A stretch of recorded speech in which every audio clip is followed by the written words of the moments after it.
What's up, everyone? Thank you for listening to another episode of the Sawyer Brothers Show. Please be sure to follow and subscribe to the show on Apple Podcasts and Spotify, and then follow our podcast accounts and SDI accounts on all socials. We post daily on Instagram, TikTok, Facebook, and YouTube. We appreciate the support and listens greatly.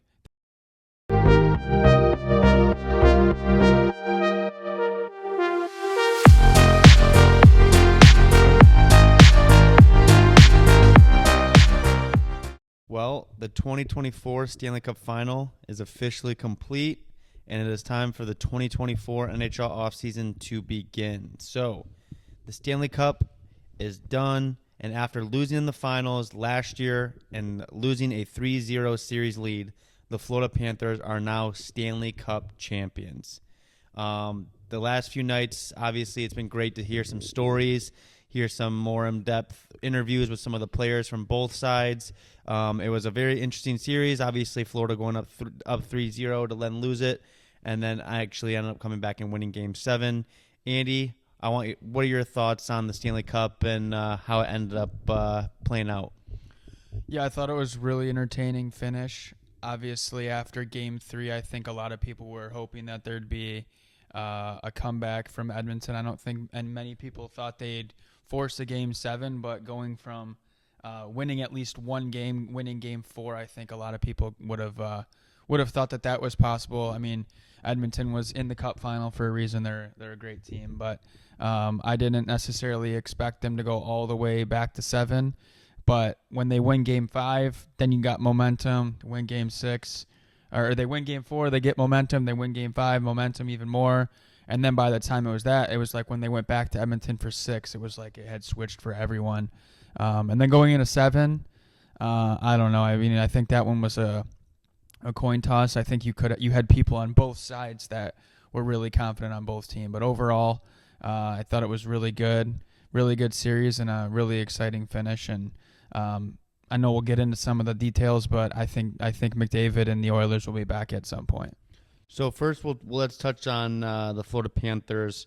So some of the cool stories that we get to see on social media and the interviews, because after the game, I think seeing the cup being raised is just as cool, if not cooler, than watching the game itself.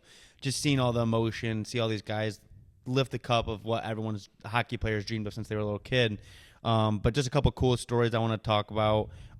So seeing Matthew Tkachuk lift that cup finally and see his brother Brady Tkachuk in the crowd, there was a moment when they showed Brady and their dad and their mom standing in the crowd, and Brady was just kind of in awe. That's the kind of thing that just makes me just love hockey and love cheering for these stories. Mm-hmm. There's the story last year about how Matthew in the Stanley Cup final was fighting through some injuries, and Brady was there supporting him, helped him get dressed because Matthew was in so much pain, helped him get dressed before the game. And Brady even said at one point, like, he went and had to watch Matthew while he was sleeping to make sure he was breathing and still alive. So, seeing that emotional moment of Matthew lifting the cup and Brady in awe, where hopefully Brady's obviously wanting to win one himself one day, but just seeing his older brother there winning a cup, I mean, how cool is that? And, realizing how much it really takes to have a village to win a cup. Yeah, I think there's a lot with them.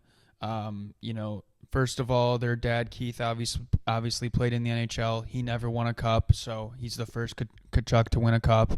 And then you've got his two sons. You've got Brady and Matthew that are both playing in the NHL, both loved players, both very respected players for their compete level and how hard they play.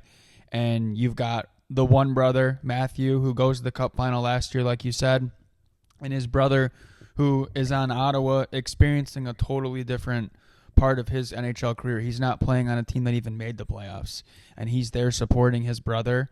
And then, he gets another chance this year, and they capitalize, and the Panthers win. And, that was not just a Florida Panther celebration or a Matthew Tkachuk celebration. That was a family celebration. And that, as you said, that's one of my favorite parts about watching the team win, is that you get to see everyone on the ice and how emotional they all are.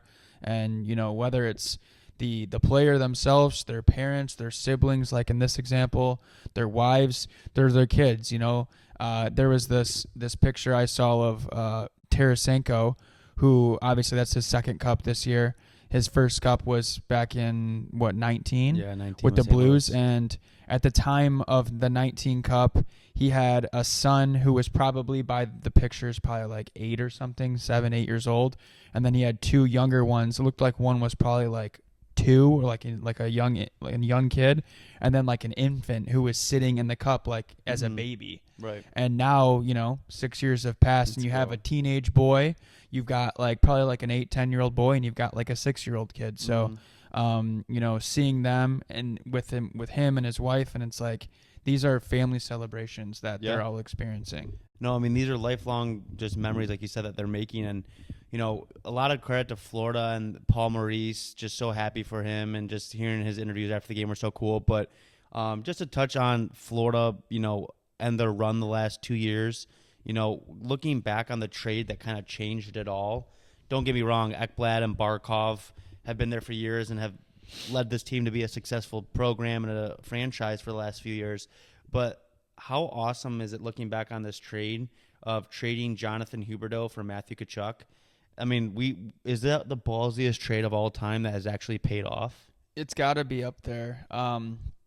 I mean, a lot of times when a team decides to make a trade like that, it's for a number of reasons, but unfortunately in today's world, the landscape of the NHL, a lot of it is money driven. It's like players are not making enough, or players are making too much, they're not making enough, it's all salary cap reasons, which this trade was simply just to change the dynamic of their team. They didn't feel they were tough enough. They trade Huberdeau, they bring in Tkachuk. Huberdeau hasn't really lived up to what he was expected to do in Calgary. We hope that he finds that success and that team moves in the right direction. But Tkachuk, I mean, we just touched on it. He's a key member of that Panthers team, and one of the key members of that identity of the current Panthers team as well. And if that trade's not made, he's not there, obviously. And honestly, I don't think they would have accomplished what they did the last 2 years. Well, if you think about why Florida was so successful the last 2 playoffs, they were just so tough, they were mean, and they just had this energy, and they were just like had that just different aura about them. And honestly, Matthew Tkachuk is the definition of that. He's like you said, the backbone, the heartbeat of that team. And don't get me wrong, there's so many guys on the team that fit that character, but bringing in Matthew Tkachuk, that trade, looking back, obviously it's easy to say Florida has won it right now, and like you said, we want Huberdeau and Calgary to have success as well. But man, how awesome is it now that Florida has won? They got their cup. They got the first early couple picks, like we said, with Barkov and Ekblad. Make the trade for Tkachuk. They've had players here, and like very happy for them. Yeah, I think it's kind of like you can't plan it exactly how, like there's not one template of how to do it, but Barkov's drafted in 2013. Ekblad's drafted in 2014. So we're talking 11 and 10 years ago. They get better. They build. All these new players are on the rise. They have prospects. They obviously had those key foundational players that they drafted. Their number one center, their number one defenseman, or if not number one, top pairing defenseman. Barkov's their captain. They make some trades. They sign some free agents. They pick guys up off waivers, which I learned today that Forsling was picked up off waivers in 2021 and then signed to a 3-year deal. Like, they built their team within a 10, 11-year time period, and were finally rewarded with a cup. And there's a lot of organizations that do all these things, and they don't get the cup. But, I mean, you got your key players from your draft. You have trades that you made, free agents, and then waivers. You do it all the same way. You can't duplicate any Stanley Cup champion the exact same way, but it's a very cool story of how they literally went from the bottom with a first overall pick to Stanley Cup champions within Ekblad was 10 years ago. Huge credit to all their players, to the GM Bill Zito, to the owners. Everything's sticking to the plan. So it's been really cool for Florida. I'm really excited they got theirs, got their cup. But now on every winner, there obviously is a loser of the Stanley Cup as well. So the Edmonton Oilers. Connor McDavid won the Conn Smythe, something to be very happy about for his sake. But seeing his reaction to the Conn Smythe and not coming out, and just hearing the stories after, there's nothing that anybody cares about other than winning it all. Trophies and accolades are cool, and records are all really cool, but winning is all that matters, wouldn't you say? It's all that matters. And Connor McDavid's an example of, I mean, he's someone who he's from Canada. He's probably thought about the Stanley Cup ever since he was a little kid and first learned what it was. So, we all think about our own individual accomplishments in any aspect of life, obviously.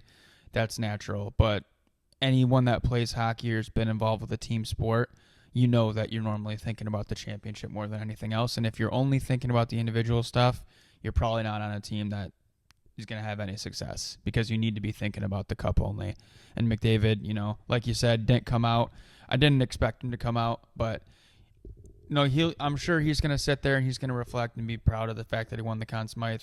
He probably will. It'll probably hit him even harder down the road. Like, he'll probably be looking at it 5 years from now, 10 years from now, especially like when he's done playing hockey, like 30, 40 years from right now, and he's looking back on his career. Yeah, that's going to be something cool that he accomplished. But if he never gets a cup, which I believe he will, but if he never gets a cup and he only looks back to the one time he won the Conn Smythe, that's going to be a letdown for him. He'll probably appreciate the Conn Smythe more whenever he actually won the cup, because then it's like, oh, I also did this. But without the cup, you're kind of empty. I don't know. We're both huge McDavid fans. I feel like there's not really McDavid haters out there a ton. Mm-hmm. I feel like he's just a guy that you want to be the guy to cover your sport and to be like the one of the main people that is associated with hockey, right? All these new fans of ESPN, NHL coming to ESPN and the game growing. McDavid is the guy that you want, and they're happy about that. But I find myself this playoffs, and every time I see him, respecting him more somehow. Mm-hmm. Just every time I hear an interview or a story from him or from someone else, like after the game 7, I saw a clip of Leon Draisaitl, who's McDavid's 1B guy, getting emotional, saying how much McDavid wants to win and how right he does everything at all times. Yep. And hearing your 1B guy get emotional for that and want to win for himself and for the team, but McDavid, that makes you just root for him even more. And I can tell you, I know your answer, I know my answer now, is that I have been rooting for McDavid, and then this year I was rooting for Oilers at times, but moving forward, I'm all on the McDavid train. I am. I think I probably want them more than I want any other team to win the cup now, and it's because of him and Draisaitl and the whole thing. I mean, as you just said, like when the 1B guy comes out, Draisaitl comes out, it kind of is an example again, years later, of the whole Crosby Malkin thing, Mm-hmm. because you had Malkin at the time, now you have Draisaitl, who are the second center, the second best forward. Sometimes obviously plays other positions, the first line. Regardless, they're the second best star on the team, and it is totally natural and within their normal human thoughts in life to be like, no, I want to be the top dog. Mm-hmm. I'm leaving. I'm going to do this. And Draisaitl might leave if he doesn't re-sign with Edmonton. But the fact that those two are so close personally off the ice, and then Malkin and Crosby were, and they just came together and they just wanted to win, like that just makes you love both of them even more, because the second one is so content with himself and comfortable with himself that he just wants to win, and he knows that he needs to be there, and also the top guy needs to, Crosby and McDavid in this example. Right. And then it also speaks to how good of teammates and leaders that Crosby and McDavid must be, because if the second top guy has so much love and respect and admiration of the top guy, they're clearly being humble and they're involving them. Oh, yeah. So you can't have either one of those guys without the other, and you can't have team success without both guys being involved. You're right. And just thinking about how there's the story that came out about McDavid said, everyone get to training camp at the beginning of the season early. We're going to cup our bus pretty much. We're rooting for him. I'm curious to see how this next year will go. I mean, the playoffs are just so long and the season's so drawn out that these guys are going to have such a short off season. Like, I'm really curious to see how this team will do next season. But overall, it was a great run for them.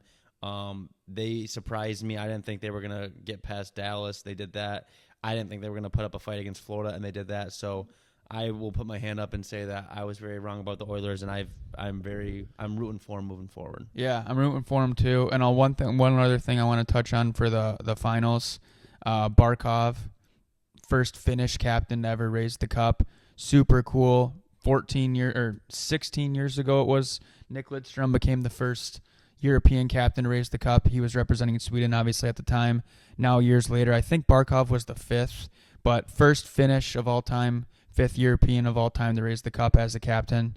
Super cool accomplishment, and really speaks to the international aspect of the game. The game's growing, and we're getting better players from all over the world, and it's been so awesome to see, and we're going to continue seeing that more and more. So the Stanley Cup obviously was awesome. The playoffs were awesome, and overall it was actually a very good NHL season. But the season is done, and just like that, Monday, we are recording right now, Thursday, June 27th, and in 4 days on Monday, it is free agent frenzy, which opens up where all unrestricted free agents can sign with other teams. So there will be a lot of big names that could potentially be on new teams next season. So I want to give you a few names, and then we can talk about if you think they'll still be on the same team as they are right now, or if they're going to go somewhere else. What do you think should happen? What do you want to happen? So first off, just because the Stanley Cup champ, we have Sam Reinhart. He is an unrestricted free agent. Do you think that he will be back in Florida, or do you think he'll be testing the market? I'd like to see Sam Reinhart sign again back in Florida. I think that whole organization probably does, regardless of the cup. He's a important part of that team. Like, if I think of like the top, or 6 most like key players on the team, he's one of those guys. So I think that the Florida Panthers of 2024 and of previous years, and hopefully of beyond, are not that same team without Sam Reinhart. Mm-hmm. I know, I would agree. I think the thing is that, it's business, obviously, and you got to worry about money, but like life before the Florida Panthers for Sam Reinhart, he was on Buffalo, and unfortunately Buffalo has not taken that next step, especially when he was there. So, just seeing that, hoping, rooting for him, but regardless of where he goes, but I'd like to see him back in Florida. I mean, we saw that clip the other day. Just going to say that.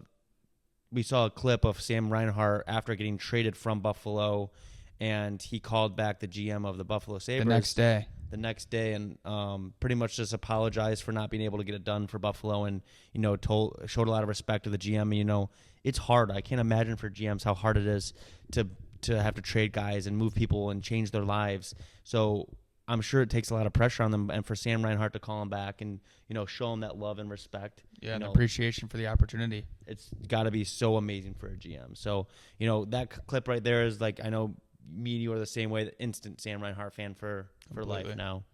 So yeah, we both like to see him back in Florida. The next name that I want to talk about that's going to be becoming a free agent is Steven Stamkos. Stamkos has been with Tampa Bay from day one of his NHL career. But he is going to be an unrestricted free agent. This is going to be really interesting as he's getting a little bit older. He still scored 40 goals last year. He's never been anywhere besides Tampa. Andy, do you think he'll be a Tampa Bay Lightning player next year or test the market? Nothing against him or his performance, but I think that he will be signing elsewhere. I think he's made it very clear that he has wanted to re-sign with Tampa over the last, almost 11, 12 months that he was able to re-sign within the rules. But clearly Tampa's in a different spot now than they have been. They obviously have, Point, Kucherov, Hedman. Who's the goalie? Vasilevsky. I don't know why I'm blanking. Vasilevsky's obviously a pretty popular person. Oh, yeah. And Stamkos has been a very important member of that team. I don't think they win those 2 cups without him. Even though that first one he was injured for pretty much the whole playoff run. To build the organization from when he was the first overall draft pick in 2008, I believe. Right. Now he's 33 years old. He's at a different point in his career. They're at a different point with their organization. And I'd love to see him go somewhere else. Not because I hope that there's any bad blood between the Lightning and Stamkos, just because they've accomplished what they set out to do. Like, if they said in 2008 on draft day when he's up there on the stage with them, and they said, "Hey, you're gonna win 2 cups, you're gonna make all this money, you're gonna accomplish all these things, you're gonna be our captain, you're gonna win individual awards," and then 16 years from right now, in 2024, when you're 33, we're gonna trade, or we're not gonna trade you, or we're not gonna re-sign you, and you're gonna go elsewhere, and you're gonna finish your career somewhere else. I don't think he would not take that. So, big picture, I think he'll go elsewhere, and I hope it's a successful decision for both parties. I couldn't agree more. I don't have to go into it too much because all our feelings are the same, but I would like to see Steven Stamkos in another jersey, but I think he can go into any organization, any franchise, and instantly change it, honestly. Like, he's got that leadership. He's still so good, but, like, the locker room presence, what he's experienced, what he's accomplished.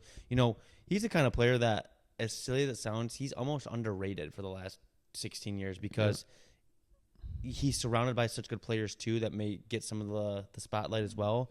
But, man, like, he really has accomplished a lot. Like, what a stud. So, and for years, he was the main one there. Exactly. So, all right, the next name that is going to be becoming a free agent is Jonathan Marchessault. So, Jonathan Marchessault was picked in the expansion draft by the Vegas Golden Knights and has been there ever since. I think as we've agreed in the past, he's like the foundation of the Vegas Golden Knights, but he has not been extended yet. So, what do you think? You think he'll still be a Vegas Golden Knight? Yeah, similar to the Reinhart reason, almost the exact same. He's one of those main, pieces of that team. When I think of Vegas, I think of him among, a few others, William Karlsson, Riley Smith. Like, I think of those guys, and obviously some of those players that were from the expansion draft have moved on, but he's someone that, he won a cup with them. He's been there since the beginning. I imagine they'll try and find a way to make it work with him as well. And he's also not a super young guy who will probably be asking as much money as someone else. He's kind of at like a later point in his career and, done a lot, so. We know Vegas has kind of been like a cutthroat GM and team of like, oh, you're gone here. We're doing what's best. But somehow, some way, I like to think that. He was their Conn Smythe winner 2 years ago. Like, I think that's probably forgotten about. 100%. So I'd like to think that they'll get it done for his sake if that's what he wants. But regardless, he'll find a home and fit in just fine. So the last player I want to talk about for free agent frenzy is Patrick Kane. So Patrick Kane has obviously spent his entire career with the Chicago Blackhawks. 2 seasons ago, at the trade deadline, he went over to the New York Rangers. This past season, he played for the Detroit Red Wings here in our hometown. Do you think Patrick Kane will still be a Detroit Red Wing next season? And if you do or don't, what are you expecting to see from him? I don't think he'll end back up in Detroit. I don't think he'll go back to Chicago or New York. I think he'll go somewhere else. I think he'll go to one of those top few teams that is actually ready to win, right now. Whether that's Vegas, Colorado, or even Edmonton. Like, that would be pretty crazy to insert him on the wing with McDavid or with Draisaitl. But I don't think he'll go back to Chicago because they're just years from even being in contenders, and I don't think Patrick Kane's going to go anywhere and just hang out.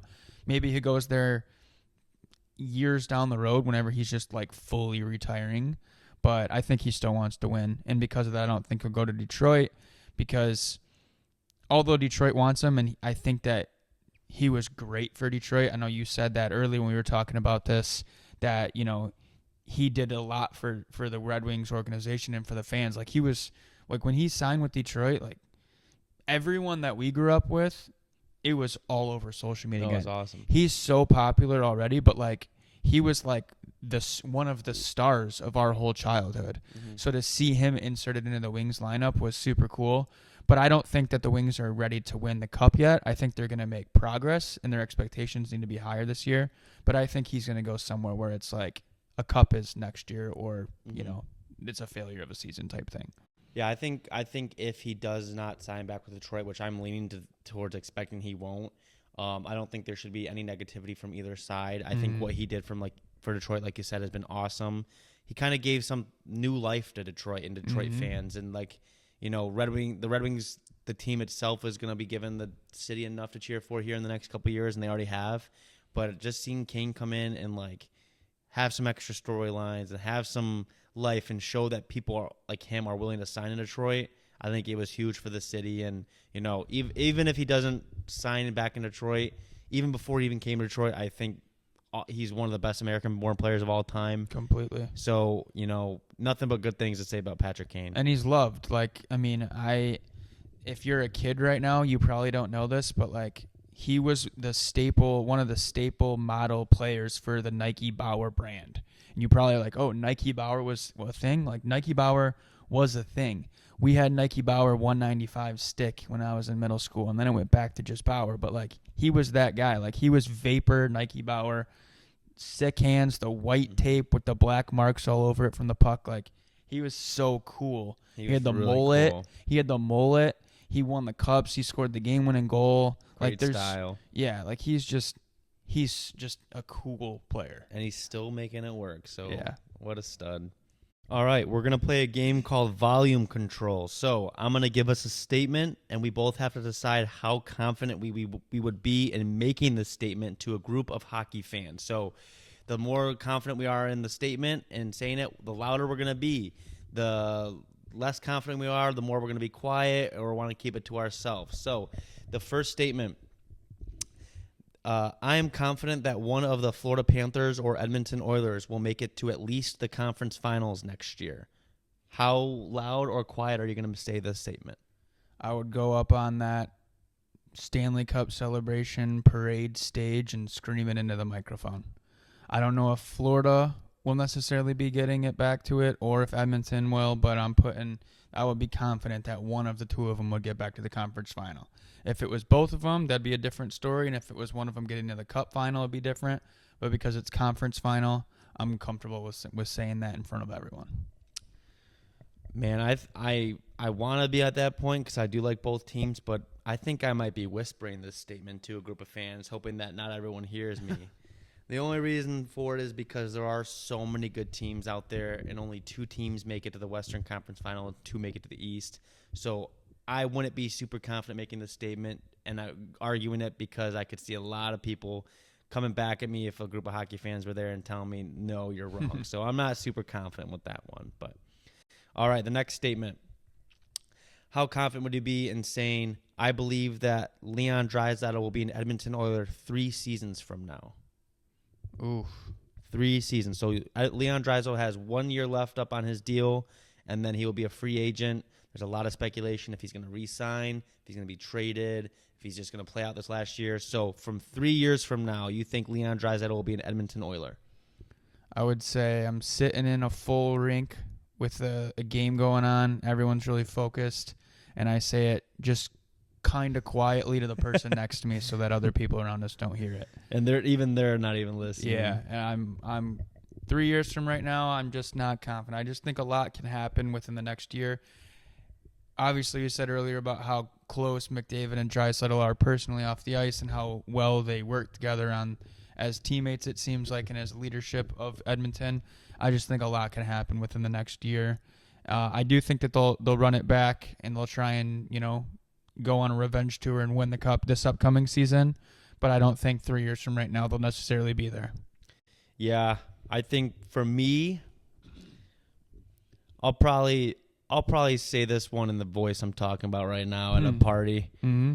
I wouldn't be afraid to get a chat going about it at a party. I think there's still a way and still some chance that Leon Draisaitl is Edmonton Oiler from 3 years from now. So I wouldn't mind letting people know that I have an opinion on that. I'll say it kind of loud. So, Fair. All right. Then third statement. Connor Bedard had 61 points last season. So the third statement is, how confident and how loud would you say, I believe that Connor Bedard is going to take a step forward in his career and get 80 points this season? I'll go first with this one. I'll be loud with this one. This is one where I'm going to be making it known about my opinion. I think Connor Bedard does take a step forward, and I'll say this one pretty loudly, almost to the point where people are like, "Who is this guy talking so loud?" Because I'm that confident that Connor Bedard will get 80 points next season. Yeah, I'm going to be much more quiet. I'm going to be, I don't know, like we're at school in a cafeteria and we're telling a good story, and there's still a lot of people around that are telling their own stories and they're eating, so they're not listening to everything we say. But I'll say it probably, like you said, normal to just kind of talking to each other, our friends. Yeah. I think that there is something such as the sophomore slump. It's been apparent time and time again that your rookie year you can have, lower expectations or even high expectations, and you come out and you perform, and then your sophomore year, your second year, you don't really come out and meet those same things because now you're under the microscope a little bit more. Now players are aware of who you are. You can't catch them off guard as much. They're not sleeping on you the same way. And then from there, you adjust back and you get back to doing your thing later in your career. And, that's when you can really start taking those jumps. So the other thing for Bedard specifically is he's just not surrounded by a lot of great. He's not surrounded by a great team. So if he was like walking into a a top team with players all around him in the lineup that can really help him, I think it'd be a different story. But a lot of nights he seems to be the one leading the way, which, doesn't really make me too confident. No, I think that's fair. He's just got so much potential. That's just the argument. But yeah, obviously, if we're talking potential, I'll scream it. Right, exactly. So, all right, the next one. How confident are you if you had to say, I believe that Mitch Marner will sign an extension with the Toronto Maple Leafs? I am sitting in my room alone, talking to myself, and barely even hearing my own words. I don't want him to re-sign at all. We've already talked about this many times, and I'll say the same thing. I'll say what I feel, and I'm sure it's almost the exact same thing as you, Griff. We want Mitch Marner to succeed. We want the Maple Leafs to succeed, but we don't think they're going to do it together. It's very obvious at this point that this core for Toronto, Matthews, Marner, Tavares, and Nylander, aren't going to win. And I don't even mean they're not going to win the Cup. They've won one playoff round, and there's way too much talent.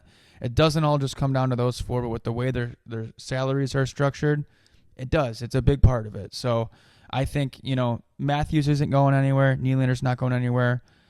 Tavares will be with Toronto this year, and then after this, who knows where he goes. He'll be a free agent. But Marner, he's the one that should be traded. And it's not because he's not good. It just doesn't fit with whatever that dynamic is. So I hope he goes somewhere else and he lights it up and he lives up to his potential, but I don't think it'll be in Toronto.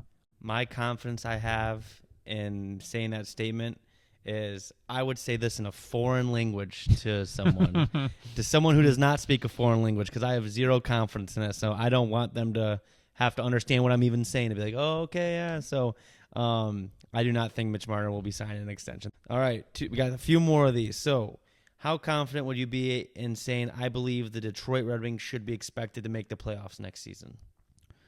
Yeah, we were talking with one of our friends about this recently, and they were talking about how the expectation should be there, but they're not as confident for that, and that's pretty much how I feel. So I would say it. I would be fine with people hearing me say it, but I'm not going to be yelling it. I'm not whispering it. Kind of just somewhere right in the middle. I'm not overly confident, but I do feel that their expectation should be that they're trying to make the playoffs. This past year it was all about competing, having meaningful games late in the season, and they accomplished that. They came down to the last regular season game, right? Before it was finalized that they weren't going to make the playoffs.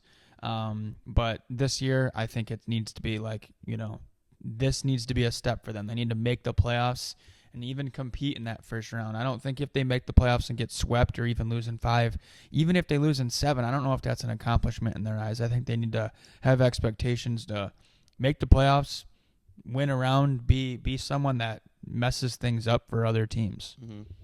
I'm going to stand on the roof of a home and have someone record me and yell, I believe the Red Wings should be expected to make the playoffs next season, and it be posted on social media, because I'm feeling very confident the Detroit Red Wings should be expected to make the playoffs. Although their division's really good, although the East is really good, I do think that they should be expected to make that next step. Obviously, I'm being positive and hopeful, but I'm very confident in that.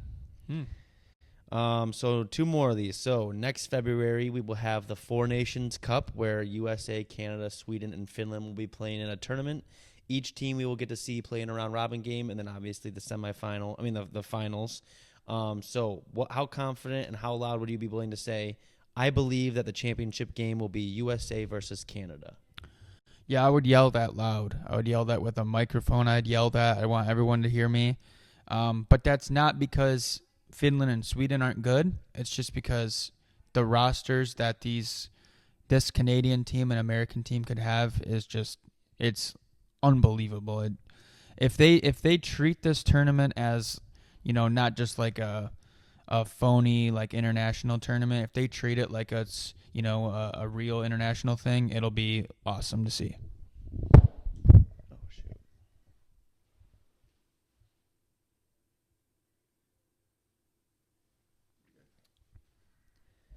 Yeah, for this statement of I believe that the championship game will be USA versus Canada, I would gather a group of people and we all chant USA versus Canada. I'm pretty confident that'll be the finals. Again, not a shot against Sweden or Finland, because, think about how good those two teams are going to be as well. Like they're definitely going to put USA and Canada up for their money, but just knowing the rivalry between USA and Canada, they're going to have that almost like motivation to play each other. I think it's just the Finland and Sweden games are going to be an avenue in their eyes to get to Canada or to get to USA. So I agree. I would do that. So, all right, the last one here, Alex Ovechkin. He currently has 852 goals and needs 43 more goals.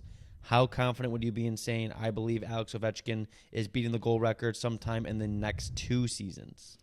I'd be on the beach with him like he was shown in that picture this past week. I'd be chanting with him that he's gonna put up the record within the next 2 years. He's just last year. Obviously, he had his down times. The first half of the year was down, but the second half of the year he was super up. And he's like anyone else. Like a lot of those pure goal scorers are very streaky. You know, I've coached players and I've been around players when I played too that they score one and you know they're getting a second one. Oh yeah. And Ovechkin is like that, but just in the NHL on the toughest stage. So I think he'll do it.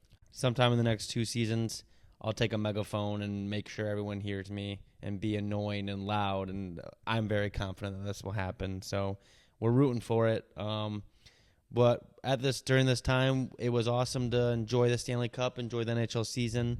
We're both really looking forward to Monday to see the new extensions and see people sign with their new teams and players start the next chapter of their careers. But, we're also looking forward to a summer kind of away from hockey and being able to touch on some topics that we've been looking forward to talking about away from the game.